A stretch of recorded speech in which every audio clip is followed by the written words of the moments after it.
buksan na rin natin ang ating mga Biblia sa Juan chapter 15, verse 1 hanggang 8. Kung yun ang nakita, ako po'y babasa.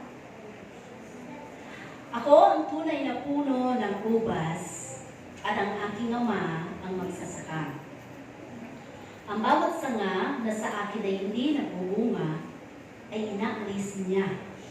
At ang bawat sanga na nagbubunga ay nililinis niya upang lalong magbunga. Kayo'y malilinis na sa pamamagitan ng salita na sa inyo'y aking sinalita. Kayo'y manatili sa akin at ako'y sa inyo. Gaya ng sanga na di makapagbunga sa kanyang sarili maliban na nakakabit sa puno. Gayon din naman kayo, maliban na kayo'y manatili sa akin. Ako ang puno ng ubas, kayo ang mga sanga, ang nananatili sa akin, at ako'y sa kanya, ay siyang nagbubunga ng marami sapagkat kung kayo'y hiwalay sa akin, ay wala kayong magagawa.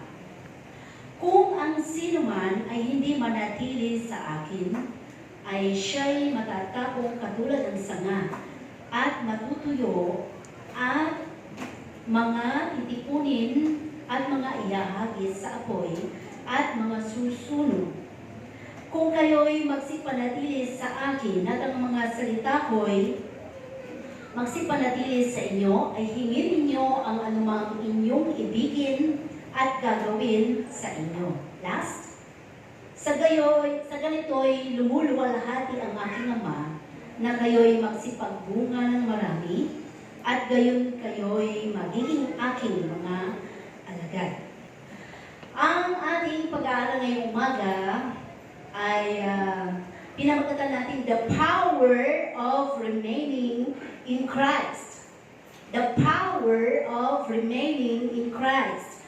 Ang kapangyarihan sa pananatili sa presensya ng ating Panginoon.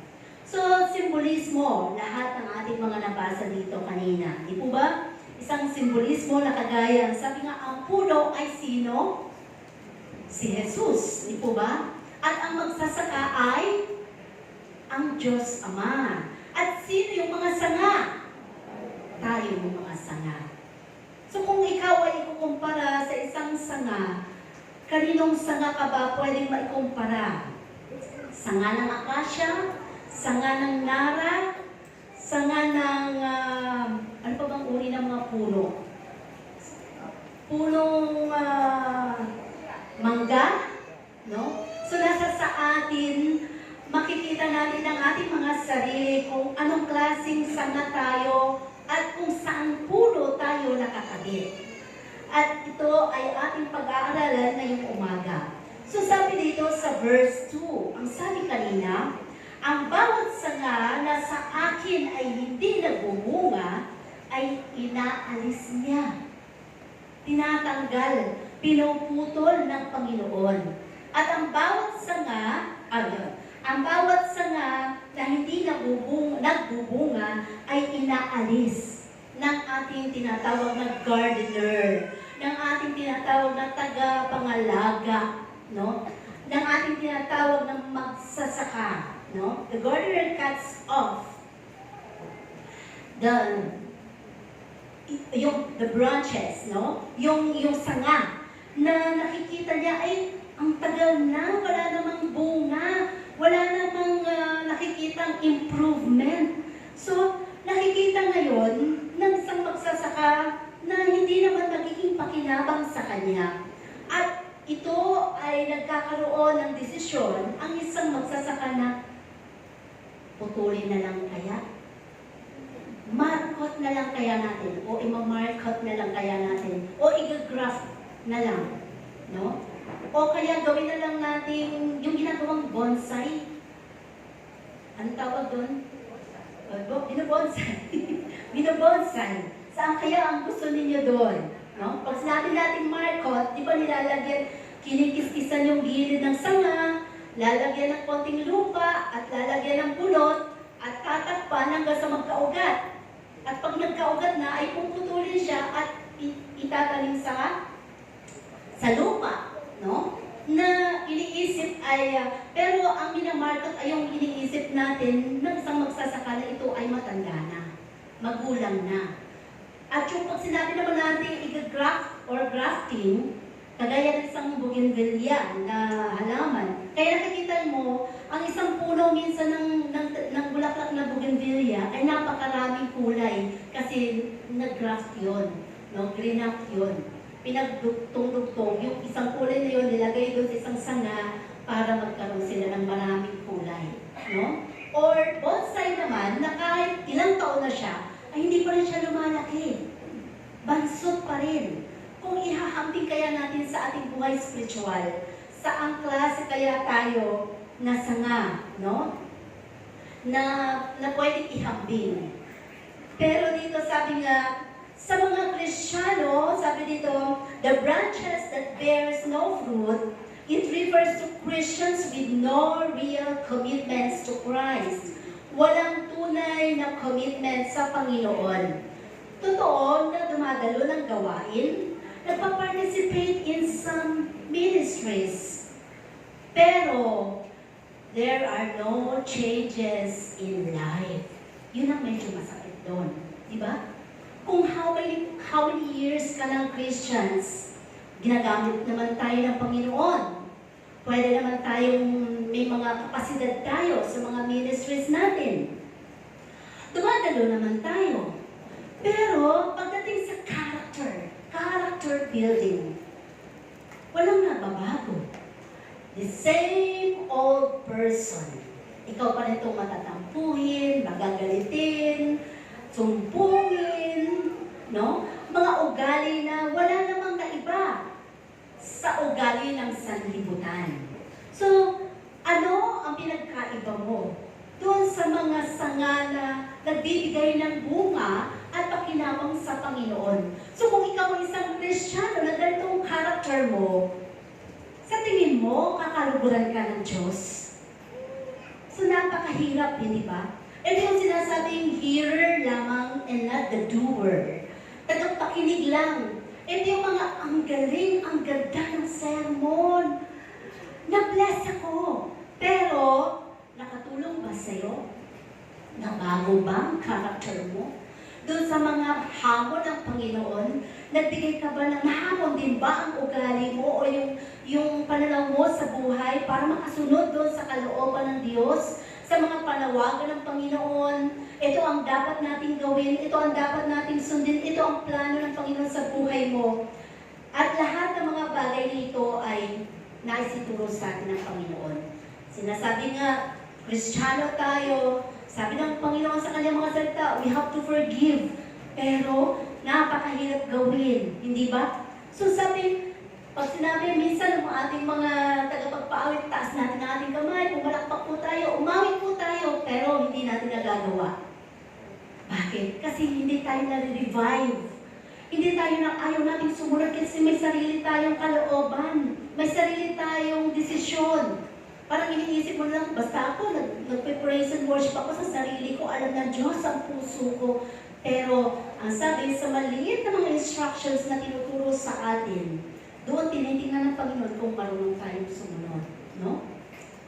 At sabi nga, He will be rejected unless they repent and commit. So, kailangan talaga merong repentance. Kailangan talaga merong realization na tinatawag. Marirealize mo kung gaano kahalaga pala ang pagkakatawag sa iyo ng Panginoon. So, hindi lang basta dahil sa nakilala mo ang Diyos, naging Kristiyano ka, at ang pangalan mo ngayon ay isa ka ng Kristiyano, ang napakahalagang bagay sa buhay natin ay pagsunod. No? Pagsunod. If you consistently bears no fruit, sabi, God will intervene to discipline you. Kung ang isang Kristiyano ay lagi na lamang gano'n ang kanyang character, hindi naman nagbabago, gano'n pa rin ang kanyang pakikitungo sa kapwa niya, pamilya niya, mahal niya sa buhay, kaibigan niya, even sa sarili niya, no? Because of that pride. Sabi dito, Papakialaman ng Diyos ang buhay mo. Bakit ang Diyos ang makikialam? Dahil Kristiyano ka na. Siya ang may-ari ng buhay mo. Nung tinanggap mo siya, ang sabi mo, ikaw na ang maging hari ng buhay ko. So, may karapatan ng Panginoon para pakialaman ang buhay natin. Dahil isa lang ang gusto ng Diyos, ang tayo ay makasunod sa kanyang kalooban at tayo ay magkaroon ng magandang buhay at makarating sa langit na bayan. So sabi dito, God will intervene you to discipline. Didisiplinahin ka ng Panginoon and He will use painful measures for you to repent.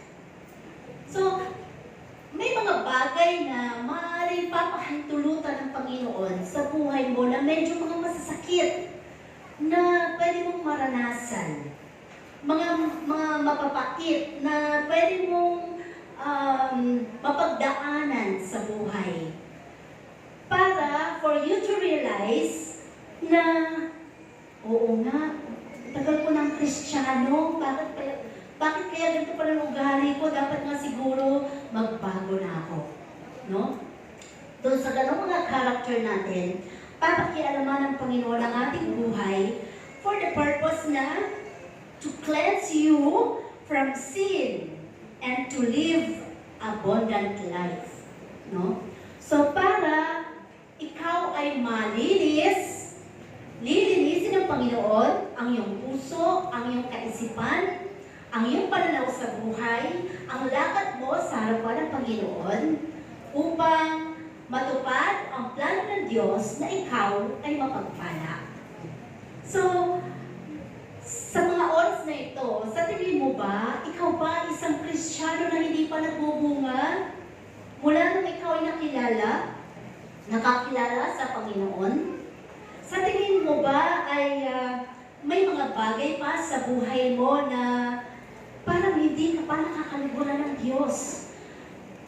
Yung kahinaan mo ay hindi mo pa kayang ma-overcome, ma-overpower.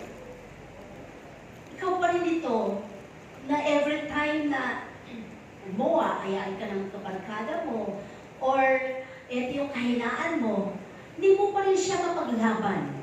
Hindi mo pa rin maibigay sa Panginoon ang para sa Diyos na, Lord, nakaluluguran mo ba?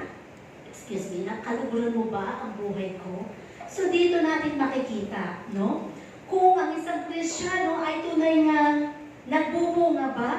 Or nananatili ka lamang sa isang sanga, puno na nakatugsong sa sanga, pero wala kang pakinabang. Isa kang Kristiyano na kumikilala sa Diyos, pero hindi ka nare-recognize ng Panginoon. Dahil wala ka namang naipapakita bunga sa Kanya. Wala namang nabago sa buhay mo. Hindi ka naman nagkaroon ng anumang improvement sa iyong buhay spiritual. Pero normal na ginigising ka ng Diyos. Normal na kumakain ka. Normal na nagpo-provide ang Panginoon sa iyo. Mabuti pa rin ang Panginoon sa iyo. Ang kailangan lang is naantay ng Panginoon sa atin na ma-realize mo ang mga pagkukulang mo at pagkakamali mo sa harapan ng Panginoon. Number 2, ang sabi dito sa B ng verse 2 ng chapter 15 ng John, sabi dito, those branches that bear some fruit, anong mangyayari? To bear more fruit, ang sabi dito, at ang bawat sanga ay nagbubunga, ay nililinis niya upang lalong magbunga. Yung mga sanga naman, na meron ng bunga, na isurrender na niya yung kanyang kasungitan, yung kanyang kasupladahan, yung kanyang pagiging madamot, yung kanyang pagiging kuripot sa Panginoon, na isurrender niya kay Lord, may mga nabago na. No? Sabi dito, mayroon na siya mga konting bunga sa kanyang buhay. Ang sabi, para mas lalo pang ikaw ay magbunga at mas kaluguran ka ng Panginoon, may gagawin ulit ang Diyos sa'yo. God will gonna intervene in your life. Papakialaman pa rin ng Panginoon. Kasi alam ay na-sanctify, na-purify ang ating mga puso. So sabi dito, if you bear some fruit, God will intervene to prune you para ito ay putulin. May puputulin ng Panginoon sa ilang mga sanga na meron ka. May mga bagay na aalisin ng Diyos sa buhay mo. Pero, ayos ka na. Masigla ka na sumasamba. Mahal mo na rin ang Panginoon. Naglilingkod ka na sa Kanya, nagagamit ka niya. May mga karakter ka na bago, no? Pero, nakita ng Panginoon, hindi pa ako nasa-satisfy sa iyo, anak. May mga bagay ka pa rin mga hindi mo pa na-surrender sa akin. Kaya, gusto ko, turuan kita. Para gusto ko na mas malugod ako sa iyo, ang sabi dito, no? Sabi nga, God will gonna intervene to prune you, and the purpose is to cut away, alin ang aalis ng Panginoon sa buhay mo, yung mga immature commitments. Immature commitments. Yung mga bagay na hindi mo kayang magpaglaban sa buhay mo. And lesser priorities for His glory. Yung mga bagay na minsan ay natatakasan mo ang Panginoon. Na hindi mo siya nabibigyan minsan ng kaluguran. Ano ba yung mga, pag sinabi natin immature, ang isang bata na 8, 9, 10 years old, mga immature pa sila or yung mga kulang pa sila sa mga decision making, no? Hindi pa nila kayang maging responsable. Yun ang mga tinatawag natin immature commitments, no? Sabi nito, what are some immature commitments or lesser priorities sa buhay natin ng mga Kristiyano? Kung bakit minsan ay pinapakialaman pa rin ng Panginoon ang ating mga buhay. Number one is, sabi doon, some of the immaturities that we have, kung bakit minsan nakakaranas pa rin tayo ng mga kalabit ng Panginoon sa buhay natin is, sabi nito, following Christ for personal gain. Sumusunod ka naman, naglilingkod ka naman sa Panginoon, pero minsan, Lord, mahalaga kasi ito eh. Kikita kasi ako dito eh. Parang ganun. So, mainly for blessings. Minsan, di ba? So, dito ay hindi natin siya naipaglalaban. Birthdays ng pamilya mo. Sunday! Lord, minsan lang my birthday. Once a year lang yun. Pero yung linggo naman, nagkikita tayo. Kaya ko na itong maipagpalit muna si Lord. Yun ay isang immaturity, no? Immature commitments from God. So sabi dito, prosperity rather than a relationship with Christ. Na ibibigay natin ang hindi para sa Diyos, kundi napapalaguran natin minsan yung may mga nasa kapaligiran natin na hindi natin napapansin, ayaw pala ng Panginoon yun. Lalo tigit kung ito ay para sa Kanya. No? Hindi lang kumikibo ang Diyos sa atin, dahil hindi naman niya tayo basta-basta papaluin or whatever. Pero, during the time na hindi natin siya naipaglalaban, nakikita ng Panginoon, nalulungkot pala siya sobra. Sa nakikita niya sa bawat desisyon natin. Ano ba? Some of the immature commitments that we have. Sabi dito is emotional, short-lived decisions. It is based on our emotions, no? Base sa ating mga nararamdaman during a powerful experience. Paano ba ang mga bagay na ito? Na masasabi natin na immature commitment sa mga ito without true understanding. Ito yung, halimbawa, may revival. Sobrang revive ka. Yes, na-revive ako. Ang galing-galing ni Lord. Talagang gusto ko na maglingkod sa Panginoon. Pero pag dumating yung pagsubok, napaypay ulit siya. Immature commitments. May napakinggan siyang napakagandang sermon. Ang galing talaga ng sermon na napakinggan ko. Talagang tumimo sa puso ko. Talagang pinapabuhay ko yun, sis. Bro, sabi ka nun. Talagang nakita ko talaga yung katuruan. Talagang tumatagos sa puso. Pero hindi na ipamuhay. Those are immature commitments. No? Yung mga bagay na napuspos ka dahil naramdaman mo yung presensya ng Panginoon. Pero pag uwi ng bahay, eto na naman yung galit mo, eto na naman yung tirada ng bibig mo. Parang wala lang nangyari kanina ng kapuspusan sa loob ng church. Those are immature commitments. Yung emosyon mo sa presensya ng Panginoon is, kapag puno ng nararamdaman sa presensya ng Panginoon, talagang naandun ka sa kapuspusan, naandun ka sa kagalakan, no? Sa presensya ng Panginoon. Pero, pag nahiwalay ka na, lumabas ka na sa presensya ng Panginoon, the same old person, naiwan sa loob ng church, yung kapuspusan mo, naiwan sa loob ng church, yung character na pinakita mo sa Panginoon kanina, na punong-puno ka ng kagalakan sa presensya ng Diyos. So those are immature commitments sa Panginoon. No? So dapat mababago tayo doon. Once na tayo naramdaman natin na nangusap ang Panginoon sa puso natin, nagkaroon tayo or na-encounter natin ang Panginoon, sabi nga, with close encounter with God, dapat ito ay dala-dala mo na, damang-dama mo saan ka man pumunta. Dito magpapasimula yung tinatawag na nababago ka na. Binabago ka na ni Lord eh.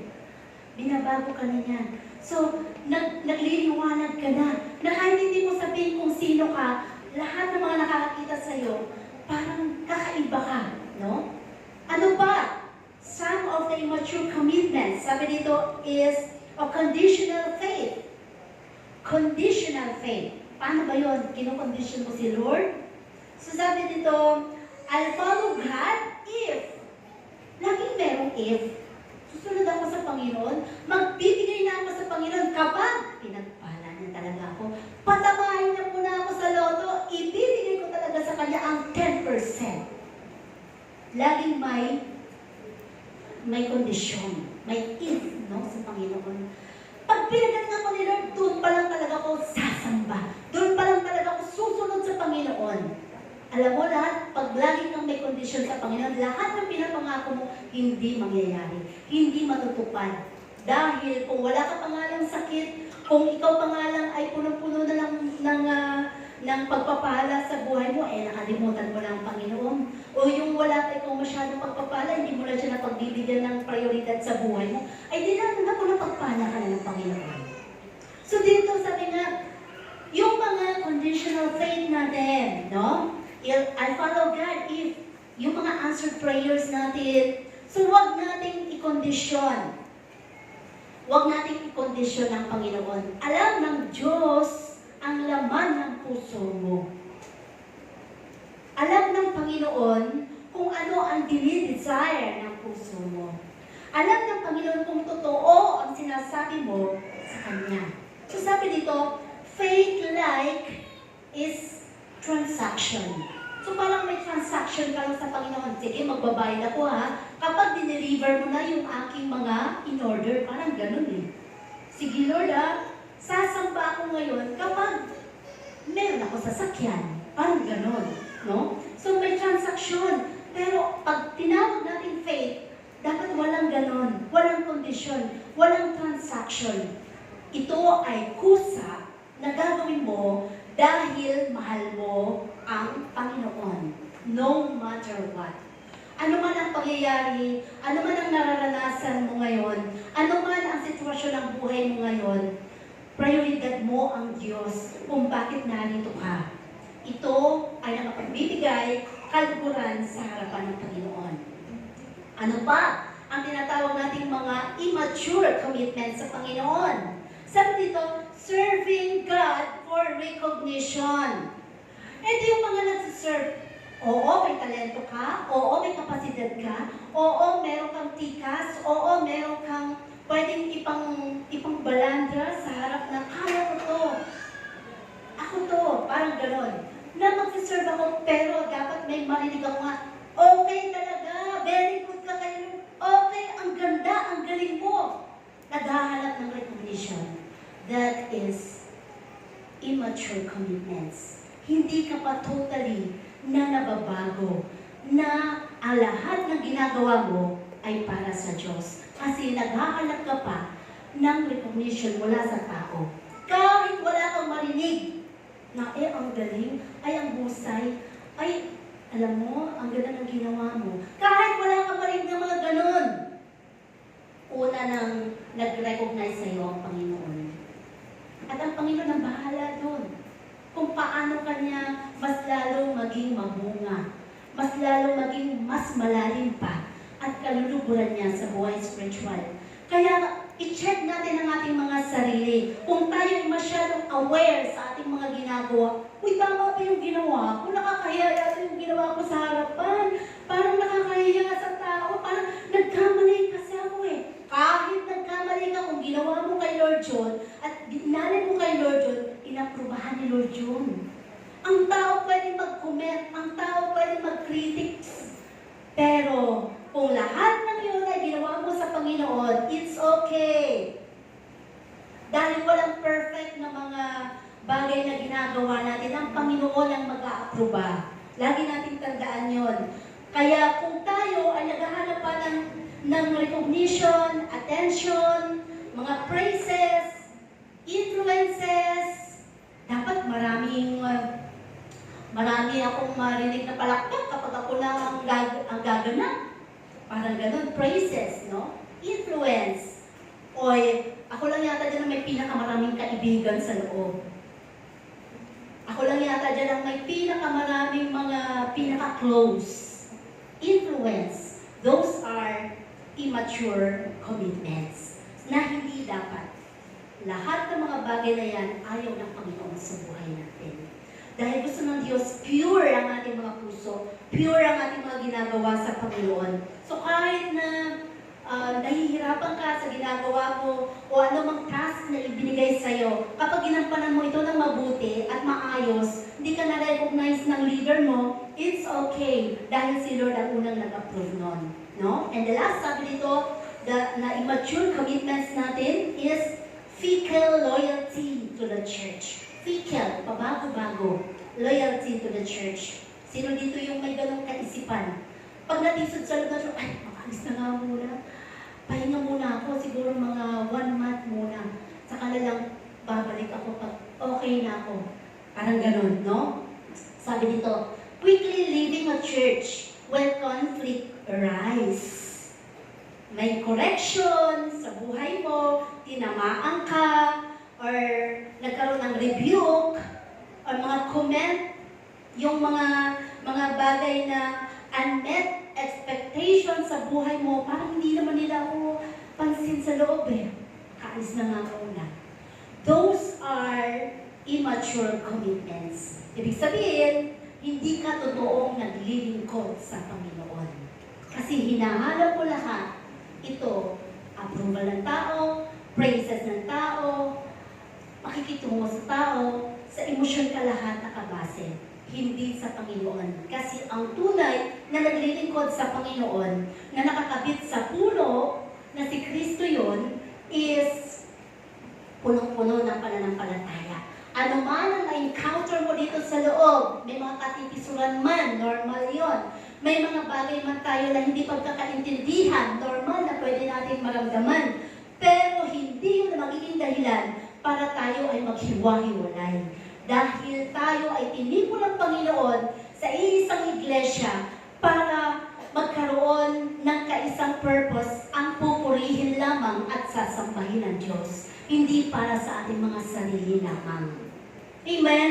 Kapag hindi mo napagtagumpayan lahat yun, kailanman hindi ka magiging mature Christians. So dapat malakaran, malagpasan ang ganitong mga sitwasyon sa buhay natin. So sabi doon, if you bear some fruit and to bear more fruit, para mas marami pang magiging bunga mo, ito yung mga immature commitments, ikakat ni Lord John. May mga bagay na ipaparanas sa iyo, Panginoon, yung mga nakakatisod sa iyo, lagi mo yung makikita. Eto na naman yung sister ko lang to. Hanggang sa maibig mo na siya. Yun ang ibig sabihin doon. Hanggang sa matutunan mo na mapatawad siya. At kaya mo na siyang yakapin. At kaya mo na siyang kausapin. Kaya mo na siyang bigyan ng ulam. Kaya mo na siyang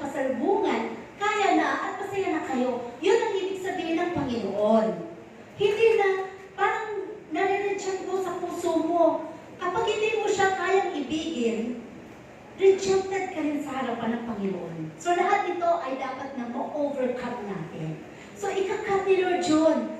Lahat ng mga bagay, halimbawa, dito sa mga praises, hanggat lagi kang tingin sa sarili mo, aware lagi sa sarili mo, hanggat meron kang ganong kaisipan, at hindi mo na isusurrender kay Lord ang lahat ng bagay, hindi ka pa rin magbabago doon. So, kailangan may ikakat si Lord, no? So, dadating ang point na magkakamali ka pa rin, pero pag naisip mo na lang, okay lang, si Lord naman na ang bahala doon. Basta dinalay ko na kay Lord, nabago na ngayon. Ang iyong pananaw, nabago na ngayon ang iyong kaisipan. Natuon ka na kay Lord, hindi na doon sa mga tao. Kahit anong sabihin nila, bahala na sila. Basta kay Lord lang ako. Yun ang ibig sabihin. No? Ibig sabihin, kinakat ni Lord, tinuturuan ni Lord. Doon sa mga natitisod tayo, katitisuran natin, sa mga karakter natin, patuloy na ipapakita yun ni Lord sa atin hanggang sa ma-overcome natin yun. At mabago ang ating mga karakter. Diba? So sabi dito, those are, sabihin, mga bagay na ito, ang mga lesser priorities ng buhay natin, ay nakapagbibigay ito sa atin ng, hindi naman siya totally ng kasalanan, binabago lang ng Panginoon, inaayos ng Panginoon. So, huwag natin kalimutan, magkaiba ang pruning sa tinatawag nating discipline. No? Pag sinabi natin pruning is cut. Di ba? May pinuputol ng Panginoon, puputulin niya yung character mo ng panamali, pinuputol niya yung mga bagay na hindi tama sa harapan ng Panginoon. So sabi, pruning is cutting, and cutting hurts. So masakit yun eh. Di ba, sa kapatid mo, lagi mo nakikita yung kinatitisuran mo, masakit yun, hanggang hindi mo siya napapatawad talaga. At kapag may nakita kang mas masakit siyang ginawa, konting kibot lang niya, mas masakit sa'yo yun.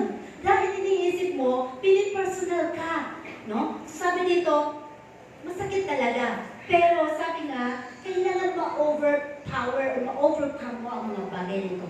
So many people mistaken pruning from discipline because, sabi, it feels the same. Halos parang lang kasi, parang masakit yun, yung dinidisiplina ka ni Lord, at yung kinakat ang mga bagay sa buhay mo na ayaw ng Panginoon. Halos parang lang yun.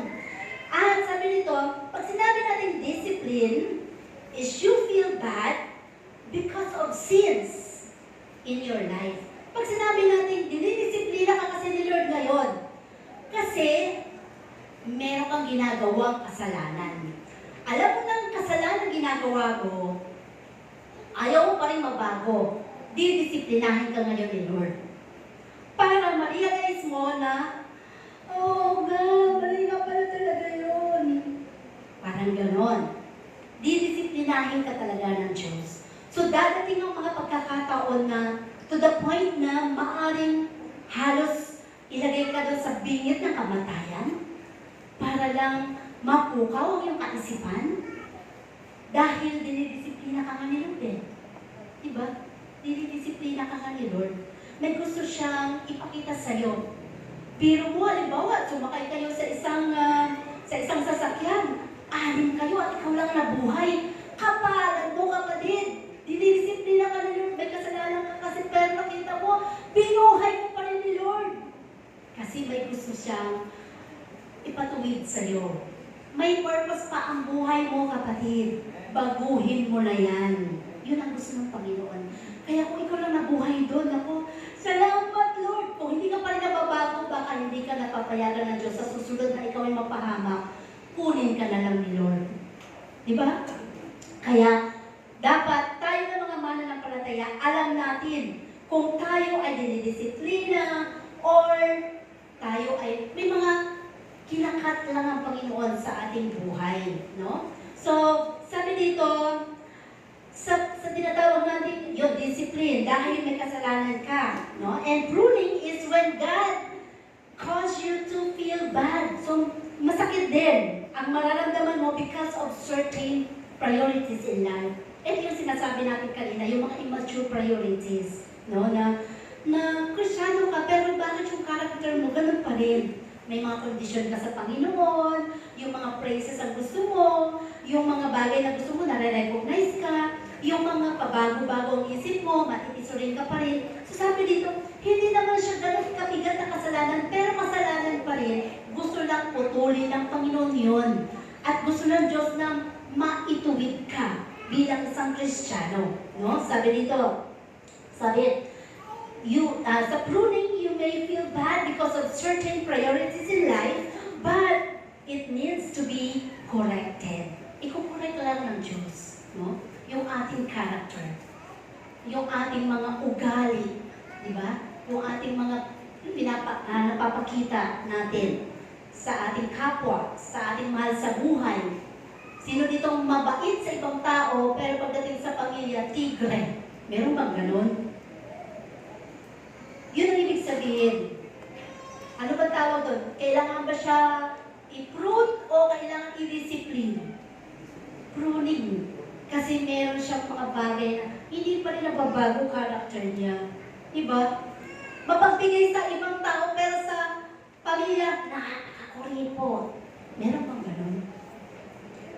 Yun may mga bagay na tinuturo. Pwedeng ituro ang Diyos. Diba? So, dapat, kung mapagbigay ka sa ibang tao, di mas mapagbigay ka sa pamilya mo. Kasi una, ang pamilya mo, mas mahal mo dapat yun. Diba? May mga bagay na dapat natin alamin sa buhay natin. Hindi lang tayo dapat mabait sa ibang tao, dapat mabait din tayo, lalo na sa ating pamilya. Mahal sa buhay. Kasi sila yung magkakasama mo, kadugo mo yan. Hindi mo yan kayang iwaksi or magkasulian ng mga kandila. Kandila ba tawag doon? Magkasulian na tayo ng kung ano pa man. Walang ganon dahil pamilya kayo. No matter what happened, pamilya mo yan. Kahit sa isang magulang sa anak, kahit nagaano kasama ang isang anak, di kayang itakwil ng magulang ang kanyang mga anak. No? So sabi dito, kagaya ng isang anak, sabi dito, na mahal mo. So, dito pa rin tayo sa tinatawag nating pruning, no? Mahal mo yung anak mo. At lagi mo siyang nagiging, kasi walang kasama yung anak ko eh. Kaya hindi ako nakakasamba. Pwede namang dalhin. Kasi wala magpapakain sa hayop namin eh. Kaya hindi ako nakakasamba eh. May oras yung pakain ng aking pusa, ng aking aso. Didalhin ko. Pwede gano'n, parang gano'n, di ba? So, lahat may mga rason tayo. Kasi yung bahay namin walang tao eh. Hindi pwedeng iwan. Bakit may milyon ba yan? Yun ang mga bagay na naging rason natin minsan. Pruning. So may ikakat si Lord. Mali yung mga rason mo. Hala, baka mamaya nirarason mo ang bahay mo isang araw nasunog, oh. Dahil nirarason mo, sabi ni Lord, payagan ko nga masunog yan. Para wala na siyang rason sa susunod na linggo sasamba niya. Wala na siyang bahay na nirarason eh. O diba? Yung anak niya, payagan ko nga, kunin ko na lang kaya yung anak niya. Diba nirarason niya? Nung mawala yung anak, lalo nga, natisod. Yun ang ibig sabihin na huwag nating ilagay sa isang sitwasyon na nagiging rason natin. Dahil ang Panginoon, Diyos siya, hindi siya pwedeng pagrasunan. No matter what happened, una pa rin ang Diyos sa buhay natin. Alam nyo, napakarami na po ang mga ganong kaso sa buhay natin, even sa our church. Doon sa isang church natin, sa Sambales, sabi nung isa sa doon, anak, sabi, hindi po pwede na gagawin na namin itong garahe. Yung, kailangan na namin dito. Hindi na pwede. So, may mga bagay na tinuturo ang Panginoon. No? So, sumunod ng mga pangyayari, doon sa mga decision making nila, may tinuro ang Diyos. Isang bagay din, sabi nga doon, yung isang pastora, sabi niya, i-give up ko na po yung pagpapastor ko kasi yung anak ko po walang nag-aalaga sa Maynila. Kailangan po niya na pagdating may magluluto. Kailangan po, pinapupunta po ako ng anak ko dahil lalaki kasi yung anak niya. So Ginive up ko na po yung pagpapastora ko. Sa madaling salita, ginive up niya. Alam niyo, sumunod na mga buwan, namatay yung anak niya. Yun ang mga bagay. Kung ano mga nirarason mo sa harap ng Diyos, pwedeng i-cut ng Panginoon para magising tayo. No? Para magising tayo. Sa Puipoy, sabi doon, nagalit sila kay Pastor Hill at Pastora Linda. Sabi ko doon, naghukay siya. Sabi ko doon, ililibing ko kayo dito kasi ayaw niya yata magpa doon ng church. Ililibing ko kayo dito. Sabi ko doon, alam niyo, sumunod na mga linggo, alas linggo lang, dalawa sila mag-asawa namatay. Kaya wag na wag kang magawa ng anumang rason sa harap ng Panginoon. Eh Lord, kasi masakit ang ulo ko. Yung nirarason mo na yan, sinasabi mo, linggo-linggo ngayon. Bukas, baka cancer na yan. Huwag kang magrarason sa Panginoon. Kung tinuturing mong ospital ito, pagagalingin ka dito. Yun ang ibig sabihin ng Panginoon. Kung kaya mo siyang ipaglaban mo ang Diyos, dahil lahat ng bagay kaya gawin ng Diyos sa buhay mo. Napakahalaga sa Panginoon na ikaw ay nasa harapan niya, lalo kapag araw ng linggo. Yan ang maging prioridad mo. Yan na nga lang hiningi ko sa iyo, anak eh. Hindi mo pa may paglaban. No? So dito sabi, lahat ng mga bagay nito sa buhay natin, no? God prunes those things that we seek first, love most, and hard to give up. So kinakat ni Lord lahat yun. Yung mga mas inuuna natin, mas mahal natin, at mas mahirap i-give up.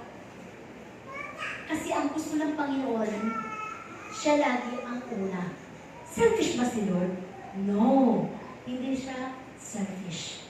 Siya may-ari ng buhay natin eh. Siya ang lumikha sa atin. Siya nagpapala sa atin eh. Siya nagpapakain sa atin. Siya nagbibigay sa atin. So karapatan ni Lord na siya ang magmamanipula sa buhay natin. At lahat na ginagawa niya sa atin ay pawang kabutihan lamang para sa atin. Yun ang dapat natin ma-realize. Tayo minsan ang selfish. Hindi natin maibigay yung para kay Lord. Oras, panahon, yung ating konting kinikita, hindi natin maibigay kay Lord. Kasi iniisip natin, pinaghirapan ko to Lord eh. Yan ang pinaghirapan mo. Sige. Kaya i-cut ni Lord lahat yan. So kailangan matuto tayo sa lahat ng mga bagay nito, no? Bilang mga naglilingkod at mga anak ng Diyos. Sabi nga, sa buhay natin, minsan meron din dito, sa kapatiran natin, sabi niya, yung mga anak na ginagamit sa ministries, ay, pati wala po ngayon yung anak mo, dalawang anak mo, ay, exam kasi nila, hindi kasi pwede na hindi kasi pwede, hindi sila mag-aaral kasi miniminti na lang yung grades nila. Kahit na may gagampanan sila. Pag-exam, hindi nila pwedeng papapasukin. Kailangan sa bahay lang sila. Talagang inaalaw ko sila na mag-review, maghapon. Doon lang sila. And sunod na mga taon, lahat ng kanilang mga pinag-aralan, lahat ng bagay na achievements na sinasabi nila, parang wala lang. No? Parang wala lang nangyari lahat yun. Pati yung kanilang pamilya ng kanilang mga anak, parang nasira lang. Because of that reason. So lahat ng ito, may tinuturo lagi ang Diyos sa atin. No? God proves those things that we seek first. No? Sabi dito, love most and hard to give up. His goal is not to harm. Hindi gusto ng Diyos na tayo saktan. But, sabi dito, to teach us seeking God first. Ang Diyos lagi. Kahit napagod ka kagabi, basta si Lord ang una. Sige Lord, ikaw pa rin ang una sa buhay ko. Yun ang gusto ng Panginoon, yung may paglalaban mo siya, yung may sakit ka pero pumunta ka ngayon, yung meron kang kulang sa financial, wala kang sasaingin bukas, may babayaran ka bukas, pero kailangan maghanap ng pera ngayon, pero uunahin ko muna si Lord at nandito ka ngayon. Yun ang gusto ni Lord eh. Doon siya gustong kumikilos sa buhay ng kanyang mga anak. Ganun ang Panginoon. Kaya sabi ko, alam mo lang ang sikreto ng pagpapala sa Diyos. Kung alam mo lang kung paano kumilos ang Panginoon, kumikilos siya doon sa mga bagay na hindi mo kaya pero ginagawa mo para sa Panginoon. Ang hirap i-give up, Lord. Ang hirap pakawalan ng 100 sa pusa, Lord eh. Pero pag Jollibee, sandali, 99, 99, Jollibee. Di ba parang gano'n? Pero pag wala, at pwede na siguro ang 20 kay Lord. Parang gano'n. 20 lang ba buhay mo? 20 lang ba yung pagkain binibigay sa'yo ng Panginoon? 20 lang ba yung trabaho na binibigay sa'yo ni Lord? Nakakaya naman kay Lord para hindi mo siya bigyan. Diba? Para hindi mo maibalik sa Kanya ang para sa Kanya. Yun ang mga bagay na dapat nating ma-realize. So we have 3 degrees, no? Ng intervention sa pagdisiplin sa atin ng Panginoon. Yung tinatawag nating rebuke. Diba? Yung nire-rebuke ka. Sa verse 5, diba sabi dito, ako ang puno ng ubas, kayo ang mga sanga, ang mananatili sa akin at ako'y sa Kanya, siya'y nagbubunga ng marami sapagkat kung kayo'y hiwalay sa akin, ay wala kayong magagawa. Wala kayong magagawa. Tahas ang sinasabi ng Diyos na kung kayo'y hiwalay sa akin, wala kayong magagawa. Kung kayo ay give up sa inyong mga pananampalataya, wala kayong magagawa. Hindi kahit anong sumikap ng buhay ninyo sa inyong trabaho, sa lahat ng ginagawa nyo, hindi kayo mapagpapala. Kahit na doble kayod kayo, kung wala ang Panginoon sa buhay mo, lagi para kang nag-aalkan siya ng butas. Ang laki ng kinikita mo, bukas makalawa, parang nasaan yung pera? Pero ang laki ng kinikita mo. Kasi ayaw ni Lord yun. No? Nilibukin ka ni Lord eh. Kung hindi dahil sa akin na ako may hawak ng buhay mo, wala kang magagawa, anak. So, sa sarili mong kaalaman, kalakasan, magagawa mo yan, pero ang Panginoon ang mag-a-aproba ng lahat ng ating ginagawa dahil tayo mga anak na ng Diyos. Anong pangalawa? Sabi din, number 1 is rebuke, number 2 is chastening, o tinatawag nating parusahan, no? Yun yung pinaparusahan, o tinatawag nilang, sabi nga, ayan, dinisiplina ka na ni Lord. Pinaparusahan ka na dahil sa kasalanan mo. Yan, parusa, di ba? Something you feel as emotional, yung anxiety, frustrations, bakit lagi na lamang bagabag yung puso ko, wala akong kapayapaan. Pwede bang mabili ang kapayapaan? Pwede bang makabili ng masarap na tulog? Sa Panginoon lang po yun. Sa Panginoon lang yun. No? Sino dito nakakatulog na kahit nagkakalantugan yung mga pinggan basta tulog pa rin siya. Sarap ng tulog niyo. May kapayapaan kayo. Yun ang ibig sabihin, di ba? Ibig sabihin, no matter what ang mangyari, ay, si Lord naman may-ari ng buhay ko, magising ako, hindi. Si Lord may-ari ng buhay ko. Parang ganon. Payapa ang buhay. Hayahay ang buhay ko. So sabi dito, sa pamamagitan ng mga palusa or mga tinuturo ang Panginoon sa buhay natin, na andyan yung mga frustrations, pressure sa buhay, ito pala yung pagsubok, ito naman, may susunod naman ang pagsubok, ito naman, ano ba Lord? Sunod-sunod na yata to. Wala pa yan sa kalingkingan ni Job. At hindi yan ibibigay sa iyo kagaya ng nangyari kay Job dahil hindi ganun kalakas ang faith mo. Alam ni Lord na lahat ng mga pagsubok na iyong nararanasan ay makakaya mo yan dahil nandyan si Lord. Tawagin mo lang siya. Paano? Sa sarili mong lakas, doon mong dinadala. Sa sarili mong pakiramdam, yun ang ginagamit mo. Pero pag sinabi, Lord, tulungan mo nga akong maglaban, dati kong laban, walang tubig. Pero kung naiinis ka habang naglalaban, lalong tatagal ang paglalaba mo. At hindi pa maging malinis kasi galit ka habang naglalaba Diba? Pag nagluluto ka at galit ka, ano ba yan? Mga tamad ang kasama ko. Ako ako na lang lagi lahat nagluluto. Ang magiging luto mo mapait, hindi masarap. Hindi ma-appreciate ng lahat ng kakain. So, ibig sabihin lang ng Panginoon, ano mang ginagawa mo, do it for love. Gawin mo lahat ng may pag-ibig. Doon nalulugod ang Panginoon. Wala mang tumulong sa'yo, ikaw man ang gumagawa. Lahat, ikaw lang pagod na pagod. Si Lord naman ang naparangalan mo eh. Hindi ka ba na-appreciate ng mga kasama mo sa bahay? Si Lord naman ang nag-approve ng ginawa mo. Bahala na si Lord doon sa mga tamad. Tuturuan naman sila ni Lord eh. Diba? Kasi pag, ano ba kayo? Mga tamad kayo. Kahit anong sabihin mo yan, uubos na yung mga ugat mo dito. Hindi yan, tamad nga eh. Puro lang yung wait. Puro lang yung wait. Teka lang. Walang mangyayari dyan. Pag-pray mo, ikaw mo na lang yung bibig mo. Huwag ka na lang sumigaw lang kung kahit ano. Ikaw at si Lord na lang. Makipag-deal ka kay Lord. Makikita mo unti-unting mababago. Yun ang pinakamaganda doon, no? So sabi dito, so nagkakaroon ng mga pressures, increase at work, at home, sa health natin, finances natin, ang dami mong mga nararanasan. Pero kung ito ay nararanasan mo ngayon, at parang ang gaan lang, kahit na ang bigat. Pero parang bakit hindi ko maramdaman yung bigat? Pero alam mo, mabigat yung aking nararamdaman. Mabigat yung aking nakikita sa aking kapaligiran. Pero bakit parang kapante lang ako? It is because of God's comfort upon you. Kino-comfort ka ni Lord. Para hindi mo maramdaman ang ganong kabigat. Kasi mahal ka ng Diyos. Pero kung ito yung problema mo, sobrang bigat na bigat ka na, nag-hysterical ka na, kasi wala ang Diyos sa puso mo. Lahat ng mga bagay na ginagawa mo, lahat parang galit ka na sa mundo.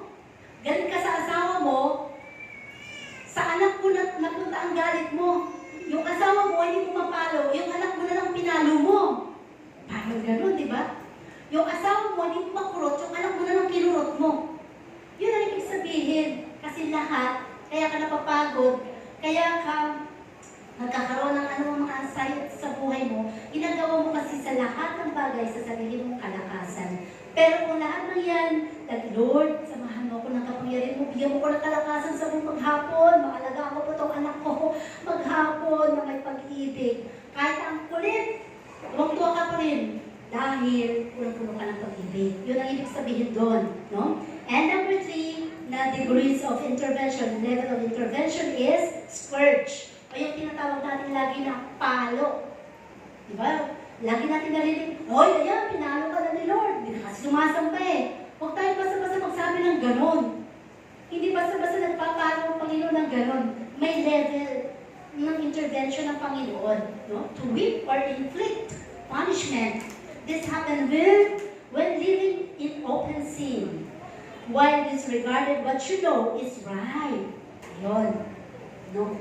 Ito yung kagaya ng kanina dito, doon sa mga bagay na nasa kasalanan ka na, pero ginagawa mo pa rin yung mali. Alam mo na na mali.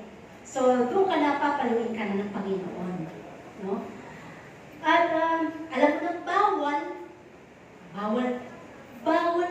na nga sa'yo kumain ng balat ng lechon. Kain ka pa rin ng kain na yan, high blood ka na. O ano, mamaya, atake na yan, lalakad ka na lang, makaganyan ka na. O ayan, sample the consequence, pinalo ka ni Lord. Sarap no? Sarap ng balat, no? Sige, kain pa. Di ba ganun tayo minsan? Parang, sige, mag-sample ka, total, gusto mo yun eh. Ayan. Yan ang mga bagay na dapat alam natin, no? Yung mga panuntunan ng Panginoon sa buhay natin. And number 3 is, sabi, branches that bear much fruit to bear even more fruit. Sino kaya dito ang ganitong Kristiyano? Sino magsasabi, marami na siyang bunga, gusto pa niya mas maraming bunga. Taas ng kamay. Wow! 5. Ang ilan? Saan kaya yung iba? Sabi dito, marami ng bunga, marami ng nabago, marami ng nahubog. Ibang-iba na ako, dati napaka-pride ko, ngayon, down to earth na ako, parang gano'n. Diba? Dati, konting panting ng tenga ko eh. Ngayon, pag naririnig ko kahit ano sinasabi nila, parang nakakasarap na sa tenga. Parang gano'n. No? Nabago ka na talaga ni Lord. Ibang-iba ka na ngayon. At kahit ano mangyari, si Lord lang ang prioridad ng buhay ko. If you abide in Christ and you bear a lot of fruit, God will invite you to abide more deeply with Him. Sabi dito, iimbitahan ka ni Lord. Naghagalak sa iyo ang Panginoon. Nalulugod sa iyo ang Diyos. Ito yung, hindi mo pa pinapalalangin. Lord, gusto ko ng chicharong bulak-bulak. Hindi pa meron ng Mare, nag-chicharong bulak-bulak ako dito eh. Hindi ka pa bumibili ha. Nagdi-desire ka pa lang, may ginamit ka agad si Lord. Yun ang ibig sabihin. Na nalulugod sa iyo ang Panginoon. Lord, gusto ko yata magkaroon ako ng sasakyan na pick-up. Mare, gusto mo ba ng pick-up? Papahiram ko sa iyo. O kung gusto mo, bibilhin mo na lang. Mga ganito, ganyan. Mga bagay na may pinapakita ang Diyos sa buhay natin. No? Na ikalulugod mo. Dahil nalulugod ang Diyos sa iyo. Yung buhay mo na dapat ito na yung buhay mo. Doon sa ano mo yung binabaliktad, tapos yung hanggang sa matapos yung ang tawag doon? Yung time, hourglass, di ba? Hanggang sa matapos na, parang, ito na, maubos na ito na yung buhay mo. Pero dahil nalugod si Lord sa'yo, gusto pa niya nakikita ka sa procession niya dudugtungan ko ang buhay ng anak ko. Sabi ng doktor, 2 months na lang daw ako. Anong 2 months? 20 years bibigay ko sa'yo. Parang ganun. Sarap nun. Pero yung 20 years na yun, dapat hindi ka bumabad na kay Lord para nalulugod sa'yo. Yun ang ibig sabihin doon. Ay kaya nga, sabi nga, meron siyang 10 pinagaling, isa lang ang bumalik, nagpasalamat sa Panginoon. Isa lang nakarecognize, ayaw nga, pinagaling ako ni Lord. Naku, makapunta kay Lord, magpasalamat ako sa Kanya. Kaya hindi dahil sa Kanya, hindi ako gumaling. Yun ang gusto ng Panginoon. Dapat ganun tayo. Pinagpala ka ni Lord, naku, lalo ko paglilingkod kay Lord. Ano pa bang kulang dyan sa church? Ako nang bibili. Kasi pinagpapala ka ni Lord. Dapat ganun gusto ni Lord. Yun ang gusto ng Panginoon. Nagiging channel of blessings ka. Diba? So, sabi dito, you need to realize that God does not want you to do more for Him, but wants you to be more with Him. Sabi, hindi lang basta gumagawa ka ng marami para sa Diyos, kundi gumawa ka kasama ang Diyos. Kasama ang Panginoon. So, ibig sabihin lang, saan ka man dumako, una lagi nasa isip mo ang Panginoon. Lagi mo siya kaulayaw. Lagi mo siyang kinakausap saan ka man napunta. Kahit nakatayo ka, nakaupo ka dyan, nananalangin ka sa Panginoon. You need to be more intimate, no? With God. Yun ang gusto-gusto ng Panginoon. Sabi dito, pag nagsaan, may mga ministries ka, hindi ka lang nakakumit sa ministry mo dahil may concert tayo. Pag wala ng concert, okay na, bahala na kayo. Tawagan nyo na lang ako kapag mayroon ng concert ulit, ha? Walang ganun. Ang gusto ng Diyos, commitment. Gusto niya nakakabit ka doon sa puno para tuloy-tuloy kang ma-develop, tuloy-tuloy ka niyang kaluguran, tuloy-tuloy ka niyang bigyan ng magandang kinabukasan sa buhay mo. Dapat ganun. Hindi kasi dapat tayo isang palitaw. Yun ang ibig sabihin doon, no?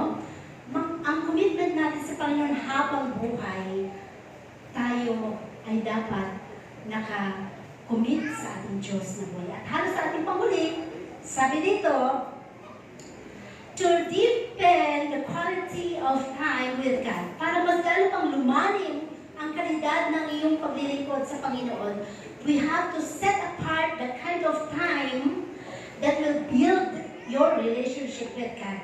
So, ang oras kasi para sa Diyos, hindi ito yung tira. O sige, wala naman akong lakad pa ngayong umaga hanggang mga alas 11 lang ha. Mamaya hanggang 11:30, dapat makalabas na ako sa church. Ang tagal pa naman mag-sermon ni Sister Luz. Ang tagal pa naman mag-sermon ni Pastor. Basta, tatakas na lang ako.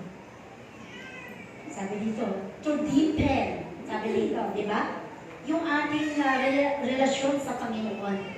Kailangan you have to spend time with God. Hindi siya yung tira lang na oras.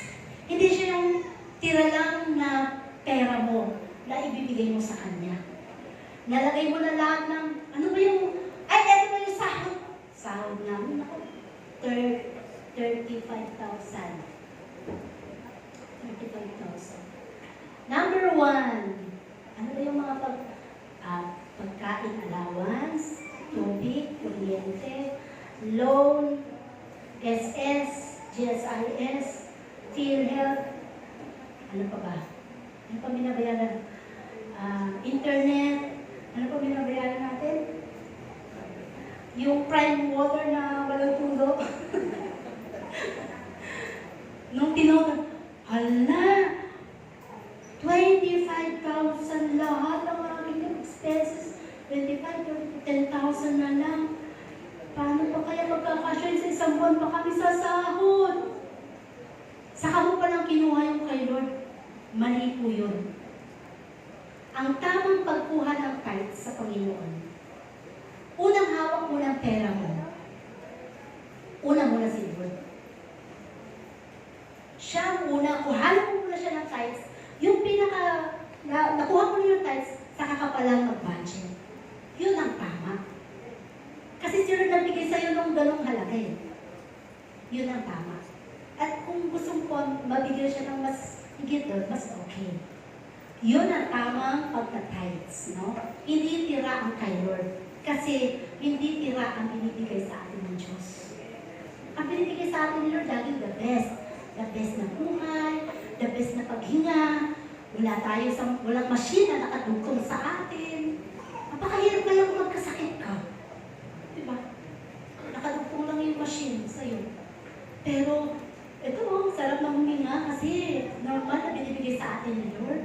So, diba, dapat mo talaga siyang paglingkuran, ibigay ang para sa Kanya. No? So, sabi dito, Christians have a responsibility. Conclusion. Christians have a responsibility to lead a fruitful life. No? Yung mga Kristiyano, tayo yun. May responsibility tayo na maipakita sa mundo kung paano tayo nabago. Kung paano tayo nabago. Ay kung paano na lang kung ang mga kapitbahay natin sinasabi, ayan yung mga kapitbahay natin dyan. Mga Kristiyano yan, pero kung magbangayan na sobra, parang hindi mga Kristiyano. O anong nabago? Wala. Walang nakita pagbabago. Kaya pag sila, Mare, ano yung samba tayo? Ang ganda doon. At mababago buhay mo. Ano mababago? Wala ka nabago sa inyo, sa akin pa. Diba? So, napakahalaga. No? Napakahalaga. But we cannot be fruitful unless we abide in Christ. Because apart from God, we can do nothing. Kahit anong gusto mong baguhin ang sarili mo, kung hindi mo ito pababago sa Panginoon, wala kang magagawa. Kahit ilang New Year's resolution gagawin mo, isulat mo pa yan sa pinakamagandang papel, isang linggo lang yan. Susunod na linggo, eto ka na naman. The old nature pa rin ang ugali mo. Kasi hindi mo naman sinurrender kay Lord eh. Pero kapag sinurrender mo yan kay Lord, si Lord na ang magkukontrol ng buhay mo. Siya na yung magbibigay sa'yo ng anak, di ba Maria? Di ba sinuko mo na yan? Ito na anak ko, ito bago ka na. May nagbibigay na ng paalala sa'yo. At sabi dito, sa huli, sabi, have a desire to serve God more. More ha, ang sinasabi? More. Kung masipag ka na ngayon, masigitan mo. Kung nagbibigay ka ngayon, mas ibigay mo pa ng may katapatan. Kung talagang naglilingkod ka para sa Diyos, bigyan mo pa ng mas kaluguran ka ng Panginoon. More, no matter what cost. With consistent spiritual growth. Consistent, sabi, dapat tuloy-tuloy. Hindi, ito yon bagsak, ito ulit, bagsak. Hindi ganon sa Panginoon. Dahil sa Diyos, tuloy-tuloy niya tayong binibigyan ng buhay, tuloy-tuloy tayong pinagpapala, tuloy-tuloy niya tayong iniingatan, tuloy-tuloy niya tayong binibigyan ng pabor sa bawat araw. Sabi nga natin, kahit sino sa atin, walang nakakaalam kung ang kailan ang buhay natin. Ngayon, masaya ka, masigla ka, wala kang sakit. Paglabas mo, hindi mo nahawak ang buhay mo. Ang Panginoon na lang ang may hawak lahat yan. Lahat na nakita natin ng mga kapahamakan sa kalsada, sa daan, sa naiyak, lahat yun. Sino magsasabi na sila ay mamamatay ng araw na yun? Wala. Kung wala kang Panginoon, at hindi ka na nanalangin sa Panginoon ng proteksyon, ng pabor ng Panginoon sa buhay mo, anytime, pwedeng payagan ng Panginoon ng buhay mo na mawala ka na. Or, kung nakita ng Diyos na wala namang purpose ang buhay mo, total, lagi ka na lang naman lumalayo sa akin, anakan. Total, hindi mo naman ako pinaprioritize, anak eh. Pauwiin na lang kita. Yun ang mas masakit minsan. No? Kaya, bigyan natin ng oras ang Panginoon na mga kilos sa buhay natin. Amen? Mahal po ba natin ang Panginoon? Amen. Sana sa puso lahat, hindi lang basta sa puso. Dahil ang Panginoon, hindi natin siya pwedeng biruin.